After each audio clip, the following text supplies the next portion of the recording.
Policy पे based ये 3 idiom किसी भी कॉम्पिटिटिव एग्जाम में आपके 3 नंबर बढ़ा सकते हैं।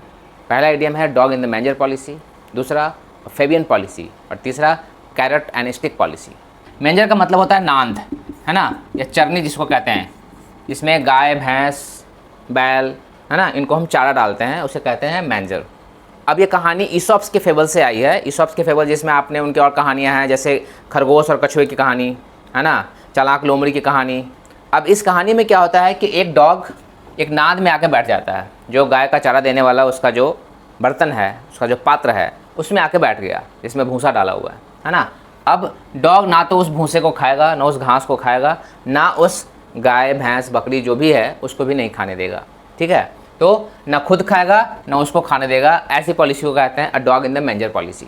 यानी जब हम ना खुद किसी चीज़ का उपयोग करते हैं ना किसी और को करने देते हैं, उसे कहते हैं dog in the manger policy.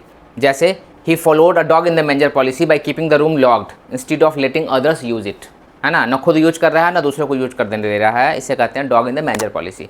इस इडियम के ऑरिजिन की कहानी बड़ी इंटरेस्टिंग है। सेकेंड प्यूनिक वॉर के समय रोम एक बड़े शक्तिशाली कमांडर हैनिबल के साथ लड़ रहा था। हैनिबल रोम को कई बार हरा चुका था। रोम के सेनापति फेबियस मैक्सिमस को यह समझ में आ गया था कि हैनिबल को हम डायरेक्ट अटैक में नहीं हरा सकते, और अगर हम ऐसा करते हैं तो it can be disastrous. Then he adopted a different strategy.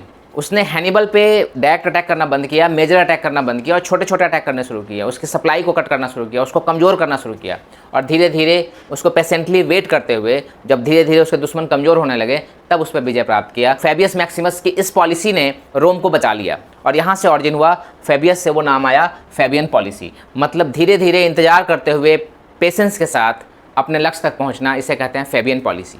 जैसे India has adopted Fabian policy in handling complex diplomatic dispute. Carrot and stick policy. Carrot का मतलब गाजर होता है और स्टिक का मतलब डंडा होता है ना। ये इसकी कहानी, इसकी ऑरिजिन ऐसे है कि कोई जानवर है, गधा है, घोड़ा है, उसको हम जब मूव कराना होता है, उससे काम लेना होता है, तो उसके आगे एक गाजर लटका दिया जाता है ना, ताकि वो उसके लालच में आगे बढ़े, और अगर फिर भी नहीं बढ़ता है तो पीछे से उसको डंडा लगाया जाता है ना, स्टिक क्या है, उसको पीटा जाता है। तो ये इसे कहते हैं कैरेट एंड स्टिक पॉलिसी, मतलब रिवार्ड एंड पनिशमेंट की पॉलिसी। वही पॉलिसी हम बच्चों के साथ घर में भी अडॉप्ट करते हैं, वही पॉलिसी स्कूल अडॉप्ट करता है। जो बच्चा अच्छा कर रहा है उसे रिवार्ड करते हैं, जो अच्छा नहीं कर रहा है या बदमाशी कर रहा है उसे पनिश करते हैं।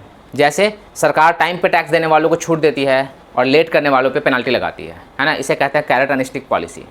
एक ऑफिस अपने एम्प्लॉय को जो अच्छा काम कर रहा है उसे रिवार्ड करता है, उसे प्रमोट करता है, ये उसका रिवार्ड है। यानी carrot stands for reward and stick stands for punishment.